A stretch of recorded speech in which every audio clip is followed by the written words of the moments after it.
Selamat pagi. Bagaimana kabarnya kalian hari ini? Pasti sehat semua ya. Mengharapkan kalian semua dalam keadaan sehat dan hari ini kita masih belajar jarak jauh. Hari ini Mem Dani akan membahas mengenai tema 7, subtema 2, pembelajaran 1 sampai dengan 3. Kita simak bersama-sama ya. Kita masuk ke bahasa Indonesia. Mengulas isi bacaan dan menemukan kosakata dari bacaan. Membaca bermanfaat untuk menambah kosakata dan pengetahuan akan tata bahasa dan tata kalimat. Dengan membaca, kita semakin memahami penggunaan bahasa yang baik dan benar sesuai situasi dan konteks pembicaraannya. Membaca intensif adalah teknik membaca yang dapat diterapkan dalam upaya mencari informasi untuk selanjutnya diulas isinya. Hal yang harus diperhatikan dalam membaca intensif adalah membaca dengan cermat sehingga dapat menemukan hal-hal yang paling menarik dari hal-hal lain.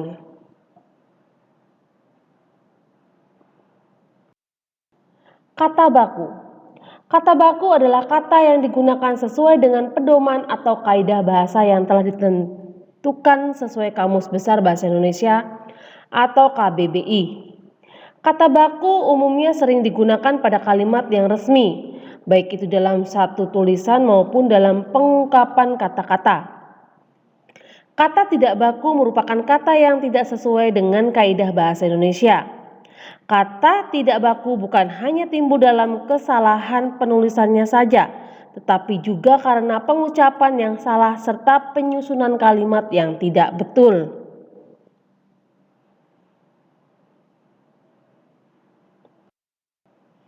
Kita lihat di sini contoh kata baku dan tidak baku. Di sini ada kata baku balation. Kata tidak bakunya batalion. Penulisannya ya berbeda. Jenderal. Di sini kata tidak bakunya jenderal. Proklamasi. Kata tidak bakunya adalah proklamir. Kata bakunya protokol. Tidak bakunya protokol. Penulisannya ya berbeda ya. Lalu sistem. Kata tidak bakunya sistem. Kata bakunya zaman. Kata tidak bakunya adalah zaman. Di sini yang membedakan pembacaan dan penulisannya yang berbeda antara baku dan tidak baku.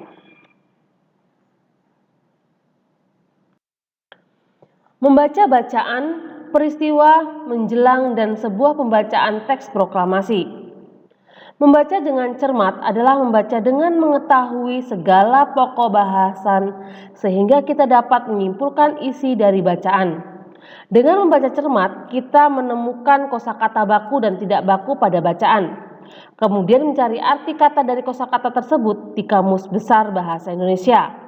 Bertanya kepada guru atau berdiskusi dengan teman.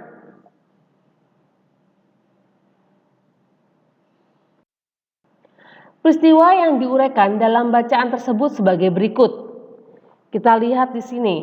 Pada persiapan untuk kemerdekaan terjadi perbedaan pendapat antara golongan muda dan golongan tua. Akibatnya terjadi peristiwa Rengas Dengklok. Pada tanggal 16 Agustus 1945 pukul 4 WIB, Soekarno dan Hatta dibawa oleh para pemuda ke Rengas Dengklok agar tidak terpengaruh oleh Jepang.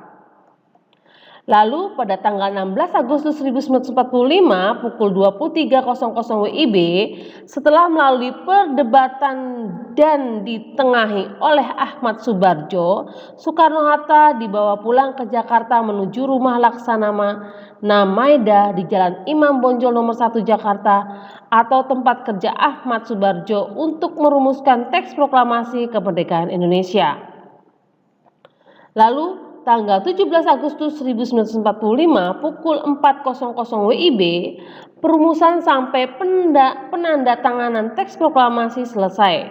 Disepakati bahwa teks proklamasi kemerdekaan akan dibacakan oleh Insinyur Soekarno di halaman rumahnya di Jalan Penggangsaan Timur 56, Jakarta. Ini adalah peristiwa yang diuraikan dalam sebuah bacaan, jadi sebuah peristiwa yang diuraikan dalam sebuah bacaan, tetapi di sini tidak banyak ya, hanya bagian-bagian yang terpenting saja.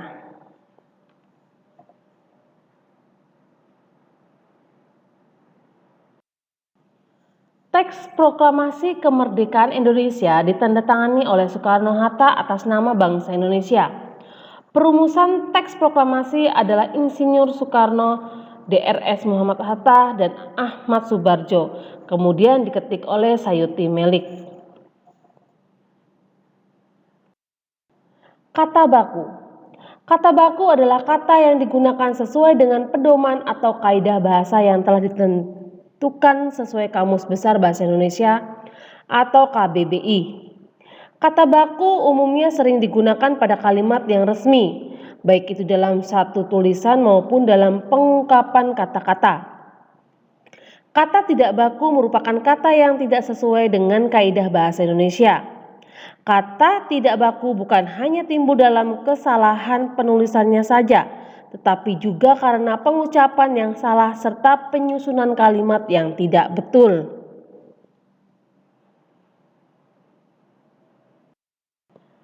Berita proklamasi kemerdekaan juga disebarkan melalui surat kabar harian Suara Asia di Surabaya atau koran pertama yang menyiarkan berita proklamasi kemerdekaan. Pihak pemerintah RI juga menugaskan para gubernur yang telah dilantik pada tanggal 2 September 1945 untuk menyebarluaskan berita proklamasi kemerdekaan di wilayahnya masing-masing. Sambutan rakyat di berbagai daerah terhadap proklamasi kemerdekaan Indonesia. Mendukung secara spontan terhadap proklamasi kemerdekaan Indonesia, antara lain seperti adanya rapat raksasa di lapangan IKADA atau Ikatan Atletik di Jakarta, yaitu pada tanggal 19 September 1945. Lalu usaha menegakkan kedaulatan dengan tindakan heroik di berbagai kota yang mendukung proklamasi kemerdekaan Indonesia.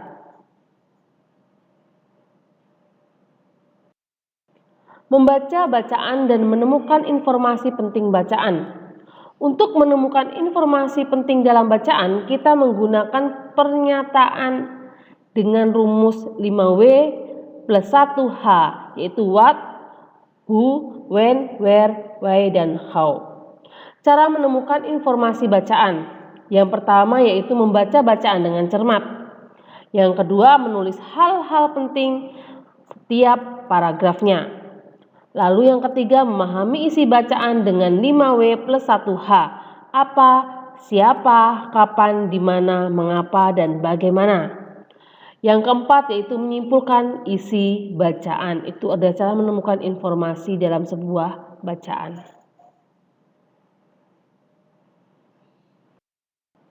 Kita masuk ke ilmu pengetahuan alam. Kalor mengubah suhu benda. Kalor didefinisikan sebagai energi panas yang dimiliki oleh benda. Kalor benda bisa berubah-ubah naik dan turun karena kalor dapat berpindah dari suhu tinggi menuju suhu rendah. Contohnya yaitu suhu air yang panas menjadi dingin atau sebaliknya.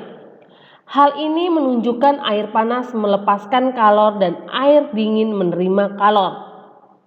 Suhu zat akan berubah ketika zat tersebut melepas atau menerima kalor. Dengan demikian disimpulkan bahwa kalor dapat mengubah suhu suatu benda.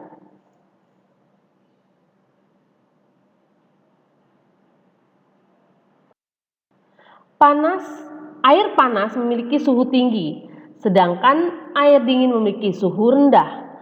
Apabila keduanya dicampur, maka akan menghasilkan suhu baru, yaitu saat bertemu dengan air panas, air dingin akan menerima kalor dan kalor itu akan membuat suhu air menjadi hangat. Air dingin lebih berat dari air panas, jadi saat digabungkan air dingin akan berada di bawah dan air panas akan berada di atas.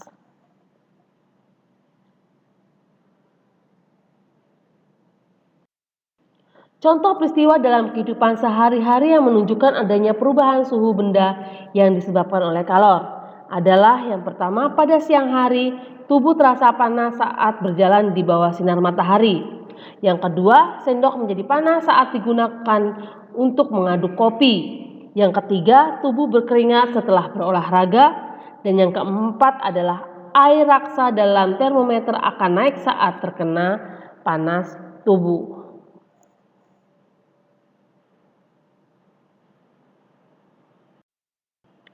Kalor dapat menyebabkan perubahan wujud benda. Terjadinya perubahan wujud sebenarnya karena ada perpindahan energi panas atau kalor. Energi panas dapat mengubah suhu benda dan dapat mengubah wujud benda. Pada waktu zat menerima kalor, maka zat tersebut akan mengalami kenaikan suhu dan perubahan wujud. Misalnya peristiwa mencair, menguap, dan menyublim. Ketika zat melepaskan kalor, zat tersebut akan mengalami pendinginan dan perubahan wujud, misalnya membeku, mengembun, dan mengkristal.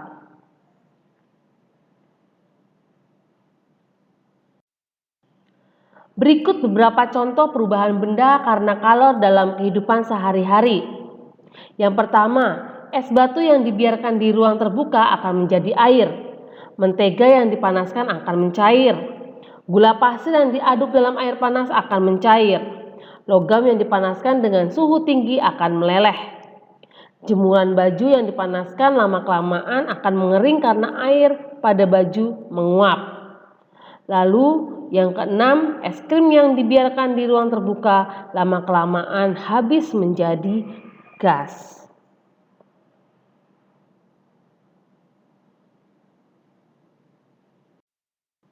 Kita masuk ke ilmu pengetahuan sosial. Peristiwa pembacaan teks proklamasi kemerdekaan Indonesia. Kemerdekaan adalah cita-cita dan tujuan yang ingin dicapai oleh setiap bangsa di dunia. Proklamasi kemerdekaan menjadi tonggak sejarah berdirinya bangsa Indonesia menjadi negara yang merdeka dan berdaulat. Proklamasi kemerdekaan merupakan titik puncak atau peristiwa puncak dalam perkembangan perjuangan bangsa Indonesia menentang penjajahan.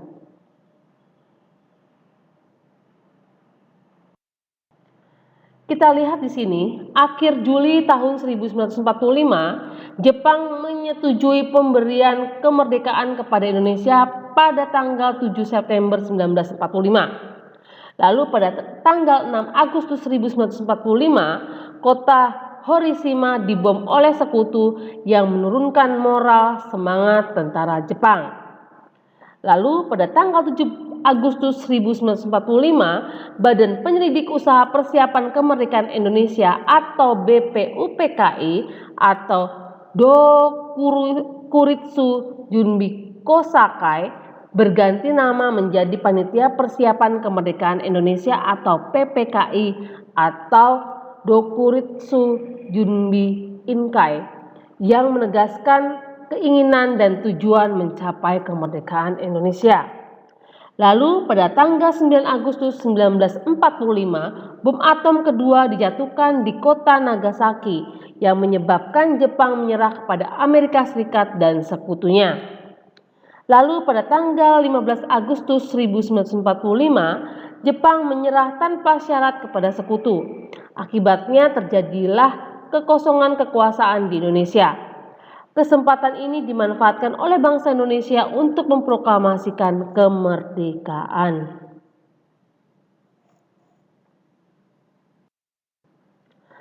Terjadinya konflik internal antara golongan muda dan golongan tua tentang kemerdekaan. Golongan muda dengan semangat membara menghendaki kemerdekaan segera dilaksanakan. Sedangkan golongan tua lebih menginginkan menunggu dulu sampai rencana proklamasi kemerdekaan dirapatkan dan dirumuskan oleh PPKI. Kalian bisa lihat sini contohnya para pejuang untuk memproklamasikan kemerdekaan.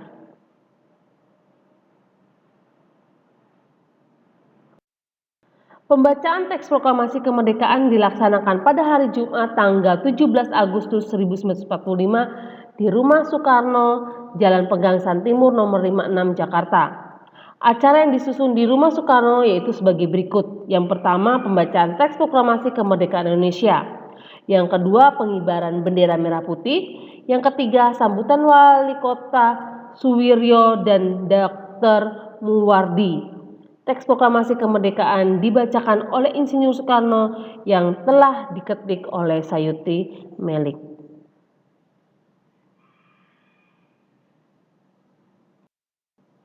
Berikut teks proklamasi kemerdekaan Indonesia atau naskah asli. Kalian bisa baca sendiri teks proklamasi yang ada. Pasti kalian sudah tahu dan pasti sudah mengenal dan menghafalnya. Setelah pembacaan naskah proklamasi kemerdekaan dilanjutkan dengan pengibaran bendera Sangsaka Merah Putih. Bendera merah putih dijahit oleh Ibu Fatmawati Soekarno atau istri Soekarno. Pengibaran bendera dilakukan oleh Suhud dan Latif Hendaningrat. Pengibaran bendera diiringi lagu kebangsaan Indonesia Raya. Kemudian dilanjutkan dengan sambutan Wali Kota Suwiryo dan Dr. Muwardi.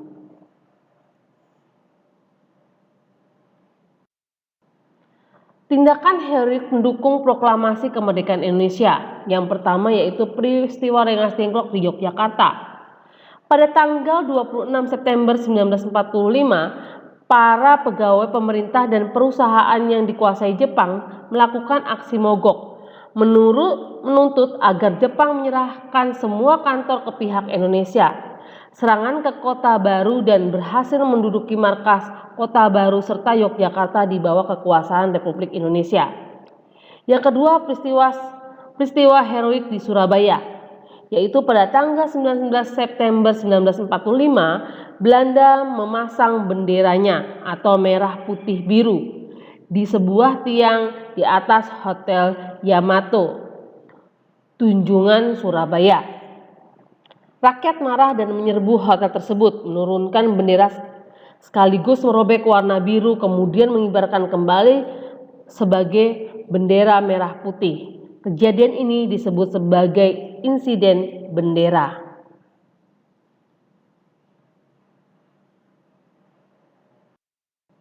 Yang ketiga, peristiwa heroik di Semarang, yaitu pada tanggal 15 Oktober 1945, Jepang melakukan serangan ke kota Semarang. Penyebabnya adalah adanya isu bahwa Jepang meracuni cadangan air minum di daerah Candi atau daerah Semarang Selatan. Dr. Karyadi ditembak oleh pasukan Jepang sehingga rakyat melakukan perlawanan selama 5 hari. Untuk mengenang peristiwa itu, di Semarang didirikan monumen Tugu Muda.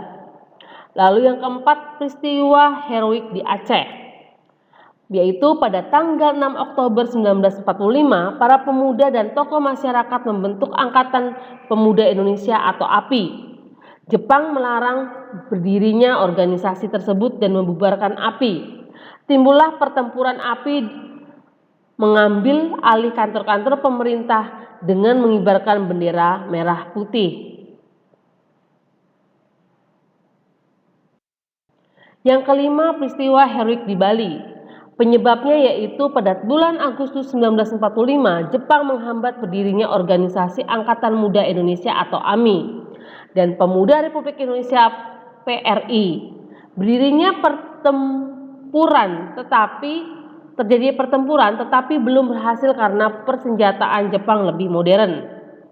Lalu yang keenam, peristiwa heroik di Sumbawa atau NTB, yaitu pada bulan Desember 1945 terjadi pemberontakan pemuda dan Jepang di Gempe, Sape, dan Raba atau para pemuda merebut senjata Jepang.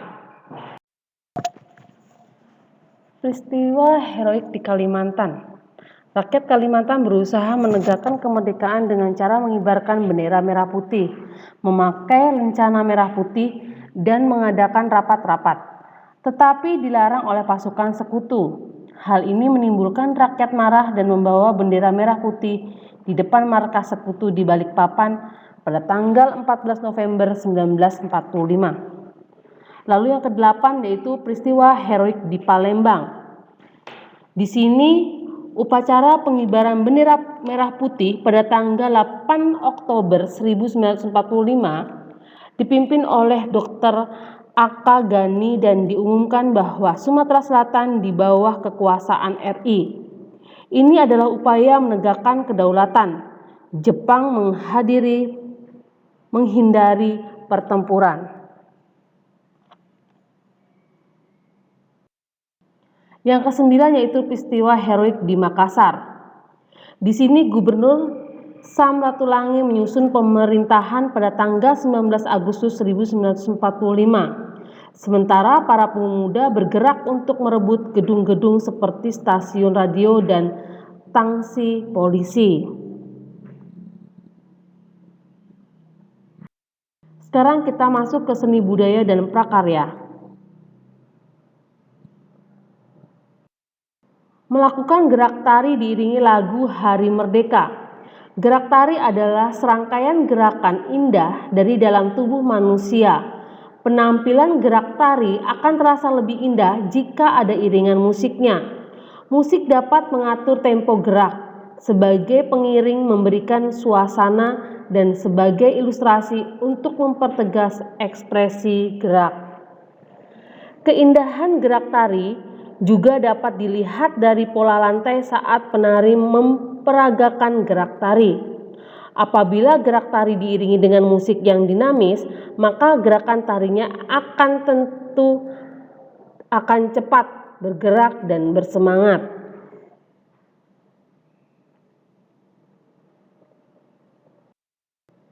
Pola lantai adalah garis-garis di lantai yang dilalui oleh penari dari perpindahan tempat satu ke tempat lain pada saat melakukan gerakan tari. Menurut jenisnya, ada 3 bentuk karya tari yang perlu kita ketahui, yaitu bentuk karya tari tunggal, karya tari berpasangan, dan bentuk tari kelompok. Kalian bisa lihat contohnya di samping.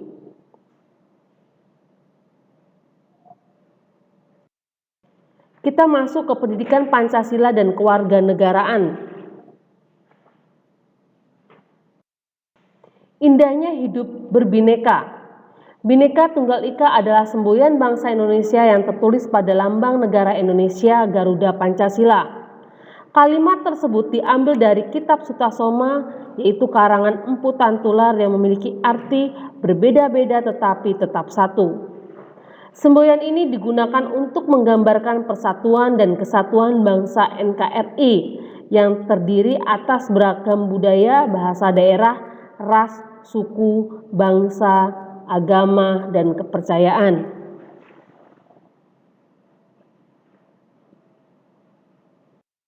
Sekarang kita masuk ke seni budaya dan prakarya.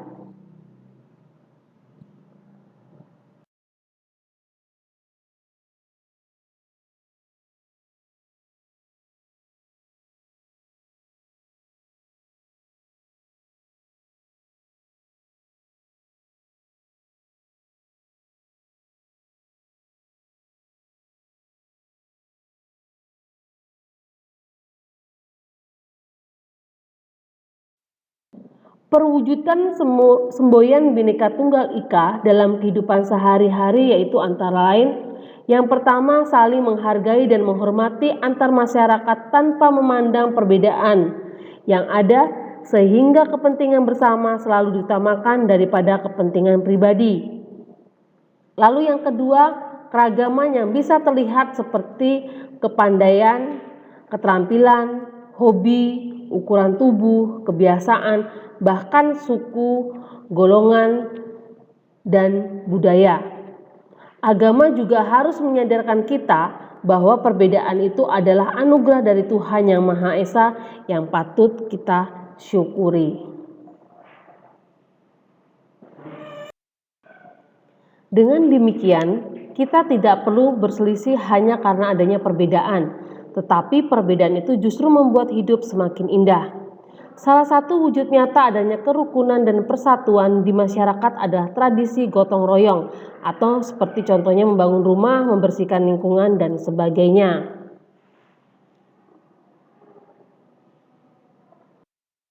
Terima kasih sudah menyimak materi hari ini. Semoga kalian tetap semangat dalam mengikuti pelajaran hari ini dan kalian bisa pelajari materi-materi yang sudah memberikan. Semoga bermanfaat untuk kalian dan sampai jumpa kembali dengan Mem Dani untuk di hari berikutnya. Terima kasih.